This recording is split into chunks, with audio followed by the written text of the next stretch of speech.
What's up, guys? This is Stephen Malin at Video Game Music Alliance, and Happy New Year! Or, if you're watching this on the day of recording and release, Happy Valentine's Day. I know it's kind of weird filming this video in February about last year's income and expenses for business, but the reality is, at least in my household, we just had a baby a few weeks ago. This is actually our 6th kid. So I've been in full-on dad mode, juggling babies left and right. It's been absolutely crazy, but in the best way possible. So I have taken off from work for a little bit. We're just now kind of getting back into some of our normal rhythms, not completely, but enough.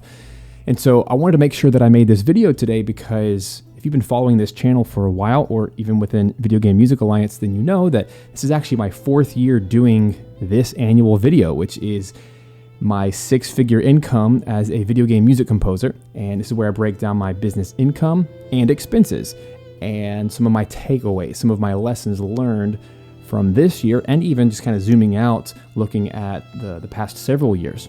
And specifically today, I want to take a look at the last 5 years of business, just to show some trends, just to show what has changed, what has gone up, what has gone down. And I hope that this is extremely helpful for you.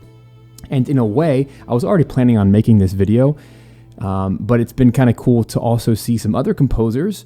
Most notably, we have Austin Winery, who recently made a video, which is a bit of a response video, part of this conversation, right? As video game music composers, I think it's really important to share this information, specifically with real numbers where possible. Now, he used percents, and that's totally fine. I'm going to be as candid and as transparent as possible with real numbers to show you my income and expenses and where it comes from very specifically. And I think over the years, I've gotten way more organized with this, and I wish the same for you. And my encouragement to you is, if you do not yet track your income and expenses, start today. I know we're in February, but it's not too late. I'd rather you do it now. And specifically, if you're looking to make this a full-time career and you want to aim for that 6-figure benchmark to support your family with video game music, then you're going to have to be organized in the same way that we have to be organized when we're putting together spreadsheets of track lists and hiring and outsourcing team members and musicians. This is the same level of organization you have to be able to run a business, whether you're a freelancer or not. So I think this is really critical. A critical conversation to have. So what I want to do is I want to jump into an Excel spreadsheet that I put together for today. And here you will see kind of the macro view of what 2023 looked like. Gross income was $138,000. Business expenses were $71,000. And then the net income, or the profit, was $66,000. Now, we will look at the end of the video at past years. We'll look at the last 5 years in a bar graph just to kind of see where the trends have been. But my hope for you today is you will see this as both inspiration, but also a reality check of what is possible, but also what is kind of the average. What is the average year look like? Because I'll be totally honest with you that 2023 was not my highest year. It's probably the 2nd highest or 3rd highest, and we'll see that at the end. But I want to just be real with you today and pull back the curtain behind how this all works.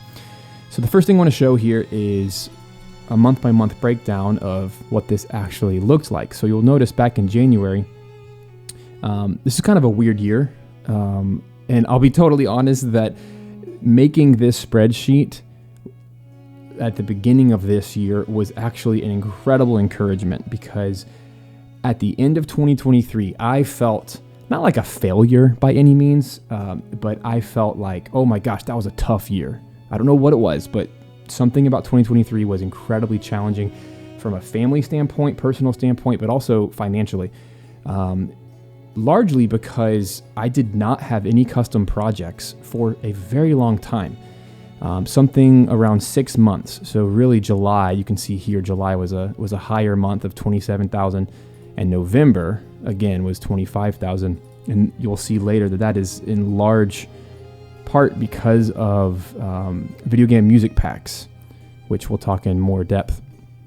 But what I want to show you is, while it's not a standard thing to be kind of jobless for a while, there was a 6-month span here where I did not have custom work. And so these, between $4,000 and $6,000 or even $9,000. So there's like this $5,000 or $6,000 range that I was able to keep afloat because of passive income, because of all of these things on the right side of the chart that we'll dive into.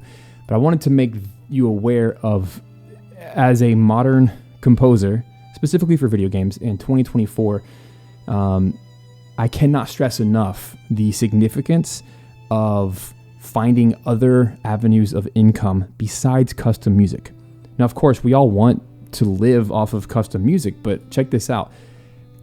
Custom music was not even half of my income from 2023. It was $47,000 out of 138. So that was about a third.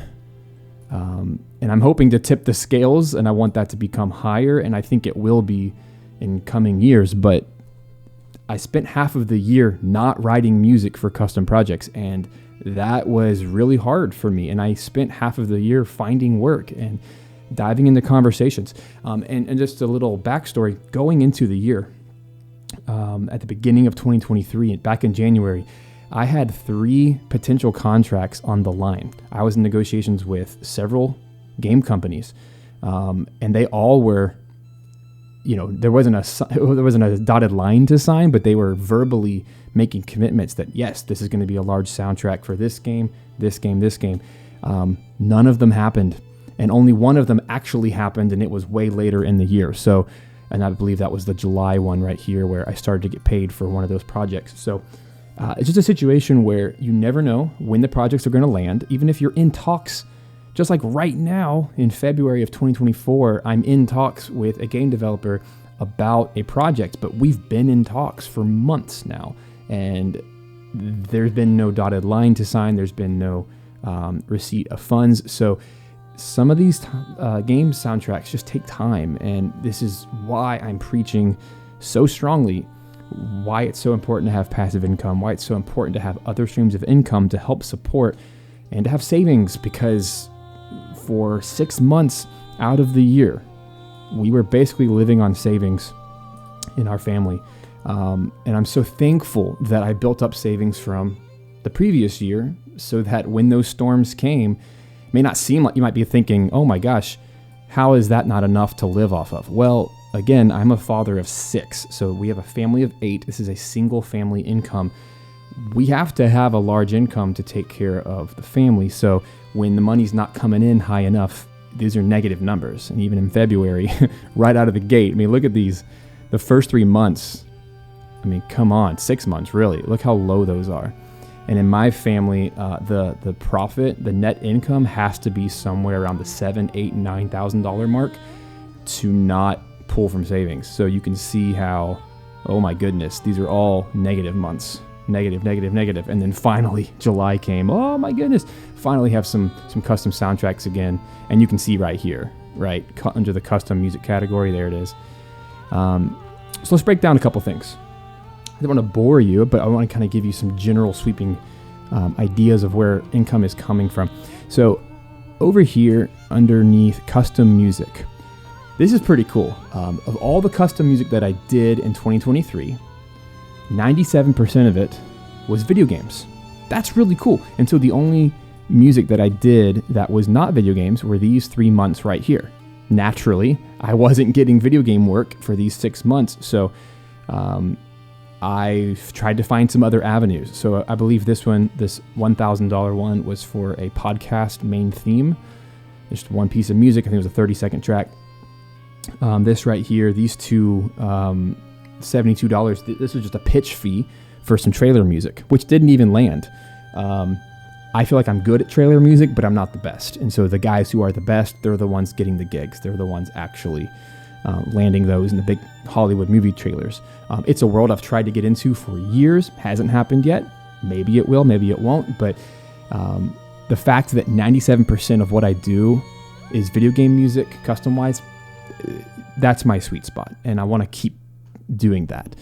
But it's also so encouraging to see that passive income never really went down. Like the lowest month, funny enough, was my when I had $3,000 from passive, was the same month that I had a huge boost in custom music. So it always evens out. It always works out. And then look down at November, $20,000 of passive income and only $5,000 in custom music. So it's all about the averages. It's about having both worlds. This is why I preach this so much. So you'll notice that in passive income, it more or less stayed the same. So I could, every single month, I could bank on at least around $3,600 coming in from various passive sources. And then what happened is every once in a while, we'd have a big boost from something, either from Video Game Music Alliance or music royalties, which are on my video game music packs. So let's kind of poke around here. So Video Game Music Alliance, as I'm sporting the hoodie today, this is a subscription. It's a monthly and an annual subscription. We have members in there, and it's always growing. Now, yes, we have some people that leave, but we're always growing quarter on quarter, and we're still relatively new. We're only 2 years old. So yeah, it's not going to be these massive bits of income yet, but we're getting there. But it's also one of the number one expenses that I have. So we actually did not break even in Video Game Music Alliance until I believe it was right around somewhere in this mid-year.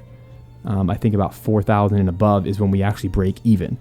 It's extremely expensive to run companies, if you did not know that, especially when you have people working for you. You have the payroll, and we have a couple guys working with me. So yeah, there's a payroll. It's not free. So this is why we have to charge money for stuff, right? But we're finally at that point, as you can see down here later in the year, going 12,000 plus. That's awesome. That means we're actually finally doing something right. We're finally hitting the numbers I want to hit to grow. Over here, Simple Samples Audio in 2023. Simple Samples Audio is actually still alive. It's just not something I promote. It's not something I've spent any time this past year promoting. And the samples libraries, they're still on sale on various sites. But I have other people market those and sell them. And clearly it doesn't make much money. It only made a little bit under $600 for the whole year. It's just not something right now I'm going to put any time or energy into. That's fine. Same thing with my book, Family First Composer. It continues to sell on Amazon and ACX, which is Audible audiobooks. Not a lot of money. It's almost $1,000 for the whole year, but it adds up, right? These are passive income products that are being sold around the clock, and I don't even have to think about it. That's pretty cool. I did the work once years ago, and now it just keeps bringing it in. Music royalties is far more interesting to me. So Sound Drop was actually a bit of a juggernaut this past year, and that's just because I've worked on more video game soundtracks now. So over time, my catalog gets larger, and I've now worked on enough games that my name is out there enough to where someone, if they've listened to one of my soundtracks, they might go listen to one or two more. So it's not a huge income, but something like $300 to $500 a month consistently, just from Spotify and Apple Music streams, which is super cool. But the other big one is Unity. Most of these larger numbers are definitely Unity based. So that just means, like right here, November, Black Friday, that's usually the time of the year where I sell the most music packs. But this year, I didn't do anything too special to bring in more income. And as you can see, it's $31,000. That's pretty awesome from music packs and from streaming mostly. And we have a few other items here like BMI, Audio Jungle, Pond 5, and then a few other game music marketplaces, but those didn't really do great. It was primarily, I'd say about 90% of this is Sound Drop and Unity. So yay. So that tells me keep doing what I'm doing. And I have made lots of plans, actually. My assistant Matt and I have been working for, my goodness, probably 4 or 5 months at this point. We've been creating a bunch, like dozens of video game music packs to upload to all of the marketplaces. So we are doubling down on what has worked in Unity and the other marketplaces. And I wholeheartedly expect to see that number increase by at least 50%, but maybe even double. So we're hoping to hit at least 50K from Music Pack sales in 2024. I think it's going to happen because we finally have figured out the formula of what sells, what doesn't, what do game devs like, what do they not like, what kind of even just artwork, the packaging, the keywords. We've done it long enough now that we have a pretty strong sense of what people actually want to buy. So I'm hoping that's going to be a much bigger driver of the passive income for this upcoming year. And then moving on, these last two categories just didn't make a lot. We have affiliates, so that's Amazon, it's sample library companies. So just basically, you could almost consider these products. So these would be from previous years. I've done YouTube reviews, I've done blog articles, I've done a guest, I've done demo tracks for companies. And even though I made these things 3, 4, 5 years ago, people still watch these review videos. They click on my affiliate link and I'll get a 10% or 20% kickback whenever they buy it from that company. Obviously, this is a much smaller number than previous years because I haven't been doing it in like the last year or so, really. But almost $2,000 from past work, that's really cool. And it almost falls in that category of royalties. But affiliates, man, if you're just starting off and you're really trying to build an income as a musician, affiliates are a very powerful way to get some recurring passive income where you only do the work once you do one review video or one blog article, you put it out there and it's just going to keep picking up for years to come until that product becomes irrelevant, at which point you could do another review, right? Udemy is a weird one. So Udemy is courses. It's a course site that actually at the beginning of 2023, I pulled all of my content from Udemy because I've been focusing 100% on Video Game Music Alliance. And part of VGMA is we've been creating brand new courses from scratch, and we now have several courses out that are brand new, and they're amazing, and people are loving them. But in order to make that transition, I had to kill everything from Udemy because there was just old video game related content on Udemy that was just no longer, it was kind of competing with ourselves. It was weird, not a good thing to have. So we killed that completely. And because Udemy is several months behind in the way it pays, that trickled out. And then in July or August, now that we had a full transition to VGMA, we decided, okay, we can bring back, I think it was only one or two courses in Udemy because Udemy is an international platform, and because it is so strongly based in other countries, people I would never have inside VGMA just by demographic alone. What that means is Udemy is attracting people who speak different languages, for example, that I can't speak their language, so it would not be a good fit. And it's super inexpensive. For like $5 or $10, people are getting access to one or two courses. And so these people are still raking in some income, and they never have any kind of conversion to any other products or VGMA or otherwise. So what that means is Udemy is still a viable place to have one or two courses. Some of my old stuff is still valuable, but it's just not the new cool VGMA stuff. We revived them. And so by putting it on Udemy now, as you can see, it's starting to actually make some money again. So it went from $15 to $200 to $1,100. So beyond, it's actually, I can already see the last couple months have done well as well. So that's cool. Again, products I've made in the past, they can continue to work for me in the new year, and they're no longer competition. If anything, they're actually funnels. And we've talked to some of our recent Video Game Music Alliance members, and some of them have actually specifically said, hey, I recently found you through your course on Udemy. I really liked it, and it led me to Video Game Music Alliance, and I like this new stuff better. It's more polished, it's more modern. So that's been a really cool testament to building a funnel, essentially, through products. And then on the back half over here, we have YouTube, Google AdSense. I have not done a lot with YouTube in the last year, other than my live streams. But live streams don't make money. They absolutely don't make money because I'm streaming for 2-3 hours. But what it is doing is it's drawing an audience. It's building loyalty. It's building a fan base that then those people go and will stream my music, or they'll come check out VGMA, or maybe they'll go buy Simple Samples audio products, or buy my book, or buy a sample library from an affiliate that I recommend. So it's all about this funnel. It's this one-stop shop that people come to the YouTube live show, and we get to build friendships and build rapport. And then if it's a good fit, I'll talk about any number of products or services that I offer, and boom, it's just this natural extension to help people go further in that business relationship.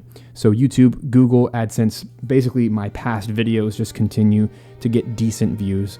I would never consider that a real income, $1,300 for the year, but it's just another nice thing to have. And in the future, if I ever wish to go double down on YouTube, I could. It's nice to have that. And then sheet music sold a few times, $20. And then in January, I had some live events where I played piano, because that was my original trade way back when I was a piano performer. And it's nice every once in a while to do something like that, which is just kind of unrelated to video game music. So there you have it. There are my income sources from 2023. But now we have to look at the dark side of the moon. Here are my expenses. So medical expenses are almost nothing. We have the world's cheapest plan ever, and that's largely in part. This is now getting incredibly philosophical. But in my family, we're kind of pay out of pocket people. We'd rather save and have our own emergency funds, and if something happens, we pay for it. We're not big on doctors and such, but hey, each to their own. But what that means is medical is almost non-existent, but we pay for it in different ways, right? If we have to go somewhere, when we will. But we're also extremely preventative with vitamins and herbs and just taking care of our health. So we do still pay for it, just not in a medical column on the spreadsheet. But yeah, $200, no big deal there. With medical services, this is where just about everything is. And by the way, I have this divided into 3 categories. We have services, we have research and education, and then supplies. So you'll notice that the lion's share is services. This means I'm paying other people to do things for me to free up my time. And I should absolutely say that right now, I should say in 2023, I worked about 20 hours a week, and that's it. Monday through Thursday, I would work about 5-6 hours a day. Part of my duties and responsibilities as a dad of many is to take kids to school. We are now starting to do homeschooling, so that takes some of my time. We just do a lot of like family events, and we don't have a lot of time reserved for work, so it's just how it goes. I don't have a lot of time to work, so as part of that, I end up hiring a lot of people to do a lot of things, and that's why my expenses are so high. I'm also trying to grow a business with Video Game Music Alliance, so that costs a lot of money too. So this year in particular just was extremely expensive. So some of the categories here, we have business license and insurance. You got to have that. Now the first portion of the year, I was still working at a dedicated studio outside the home. I was there for a year, and I would have been there a whole lot longer, but that's when we found out that we were pregnant with our 6th kid, and with that came a massive transition where I needed to move the studio back home. That's where I am currently. I don't know if I'll be here forever or not, but right now it's nice to keep those expenses down instead of having to pay that business rent and utilities. But hey, it's a trade-off, right? That's what we needed to do. And so you'll see that's why the expenses went really high to really low down there. Websites and emails. This is how I host everything. My personal website, stevemalin.com, or videogamemusicalliance.com. And then everything in between, right? It's the email services as well. But that's not super expensive. You can run a business pretty lean these days. Payment fees would just be each month. If you offer any services or products that people can pay with credit cards online, there's usually a 3% fee associated with that. And so I, as the service provider, I have to pay those fees through Stripe or PayPal or otherwise. Business meetings, this is when I meet with really anything business related, but typically it's meeting with my team. We'll grab coffee, we'll grab a meal, what have you. And I try to keep that as lean as possible. Internet and phone, got to have it. Software, this would just be anything I've purchased over the year. But even that I've kept extremely lean as well. But this is just, updating Cubase to new window, or I think I bought Pro Tools at the beginning of the year just so I could have a perpetual license, things like that. Music coaching and outsourcing. So what that means is within VGMA, we now have an elite tier. So we have private coaching. So what that means is these are guys within our community that are now coaching other members, which is super cool. And now that has just, there's an expense associated with that. I have my studio assistant, Matt. We used to work in the same building together, but now that I'm working back at home, we're now just doing remote work. Still pay him, and he's doing a heck of a lot for me. Anything from organizing files to VGM pack creation to research, answering emails. He manages the community for VGM Alliance, so that's the actual platform itself and the courses and the content and the member management, as well as the Discord side. If there's YouTube videos, he'll jump in on all of our live calls and our Zoom sessions and everything. So he is extremely involved, and I could not do it without him. He's absolutely my right-hand man. And then on the other side, we have my marketing team, and these are guys who we have meetings with, and they're constantly working on our social media side and making everything, chopping videos and all that stuff. So yeah, it costs money. To the tune of $18,000, $17,000. It's expensive, but it is part of the gig. It's part of growing. And if I didn't pay them, I'd have to do it, and the cost would be so much greater than that money. And then research and education side, this just, for me, it includes media streaming, things like YouTube Premium, Spotify. I actually don't use Spotify anymore. These would be like TV networks, things that are directly research or education. There are ways for me to consume media that help me in my craft. I read a lot of books. Shockingly, I did not spend a lot of money on books this past year, only $76, which is kind of shockingly low, but I still read. I think I read 15, maybe even 20 books this past year, which is super cool. Got to be reading. And then I had an event back in February. Got a budget for that as well. Supplies, I actually kept extremely lean as well. And even back here, I split up the cost quite a bit. Several of those larger ticket items down there are for my new PC, which I will be very happy to talk about, probably in a future video or live stream soon. But you see how those are heavier items, but supplies, it's usually studio gear.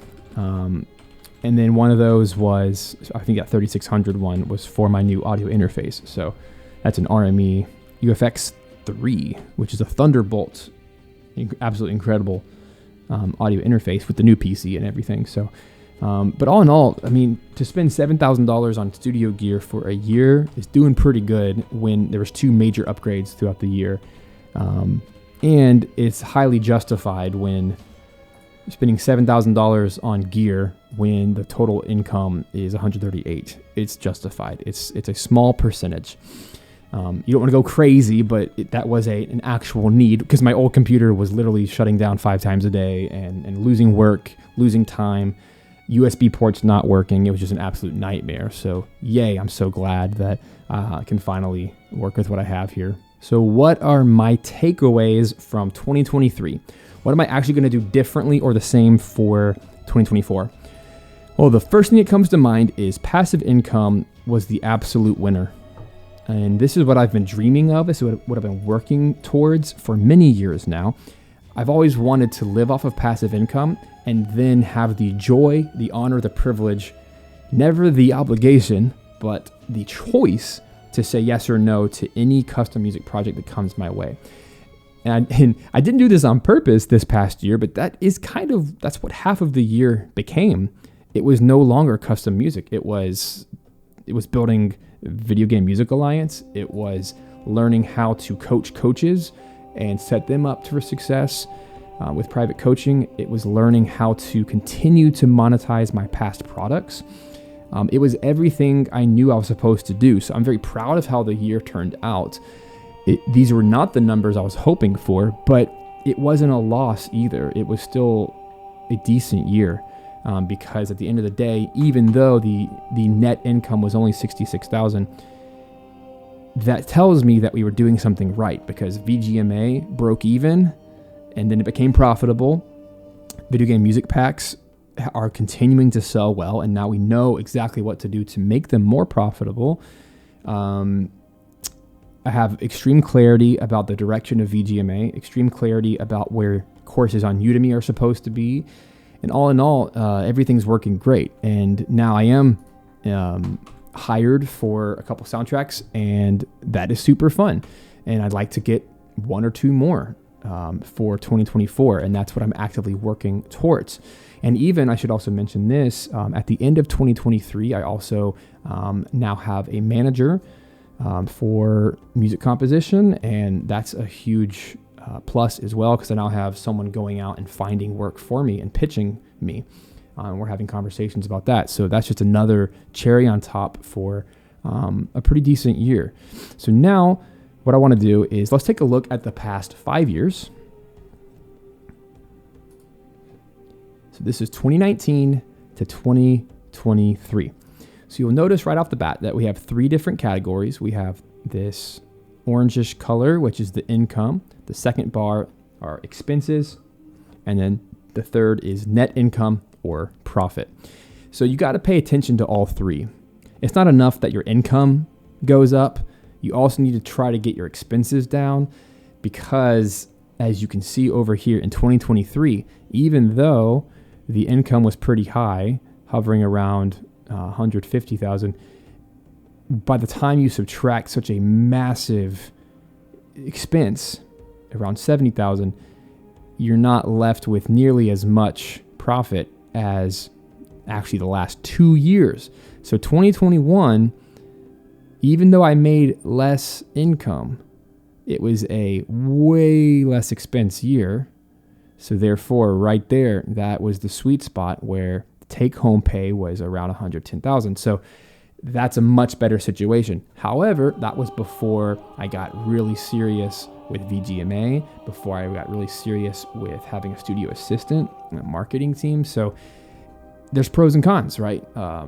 There will always be these plateaus where you go up and then you go down, you go up and then you go down. There's the ebbs and flows of business. But I was very pleased when making this chart to see that from 2019 to 2020, that's a quantum leap right there. That's almost double. And then from 2020 to 2021, it almost doubled again. So you can't expect to double every year, but then it went up about 20% and then it went back down 20%. So I would expect for 2024 to not just go up 20%, but I'm hoping and planning to go up maybe 30 or 40%. That way, kind of that new baseline of 2024 is maybe closer to 180, and then hopefully beyond there in the $200,000 range. And this is just what it means to grow a business, right? You have these ebbs and flows. But all in all, I'm super proud of the work I've been putting in, and you can't expect too much, but you can plan. And this is why I think it's really important to set goals for yourself, realistic goals. And if it doesn't happen, that's fine. But this is why at the beginning of each year, I look back on the previous year to see what happened, what positive, what negative, and what can I change? And the truth is, for 2024, there's not a single thing I would do differently than last year. But now I have a renewed focus to make sure that moving forward, I continue doing the few things that I'm doing extremely well, which is going to continue to be writing custom music. It's going to be continuing to grow Video Game Music Alliance and grow my leaders within it. That way it can expand and also go deeper with the current members. And then the third thing are the video game music packs, because that's my best-selling product by a large percentage. And that is something we need to continue to pour time and energy into. And besides that, whatever time's left over is going to be spent with research and continuing to look for gigs and have those negotiations and those conversations with game devs to make sure that we can get enough work in the pipeline to stay busy. And we all have to do that. It's just part of it. I hope that this was helpful for you guys and it gives you much clearer understanding, or at least for one person's experience, some practical numbers of what this actually looks like and how even in a 5-year span from 2019 to 2023, it's a roller coaster ride. There's been a lot of family change in my life now with 6 kids. So obviously the expenses are so much higher. There's also been just a lot of change in the industry as far as where are game devs, but what are they doing? What do they need? There's been the entire emergence of video game music packs as a real source of income. There has been a huge boom in online education, especially post-pandemic of 2020. Now there's just a lot more people looking for courses, looking for online education. There are less people than ever wanting to go to a college and going to a music school, so they're not as interested in that. So it's really nice that at Video Game Music Alliance, we can help fill that gap. We can help coach people to make this an actual career. Thanks for hanging out with me today as we talked about nerdy spreadsheets, income, business expenses, and everything in between. I do hope that this was helpful for you, and I look forward to continuing the conversation throughout this year.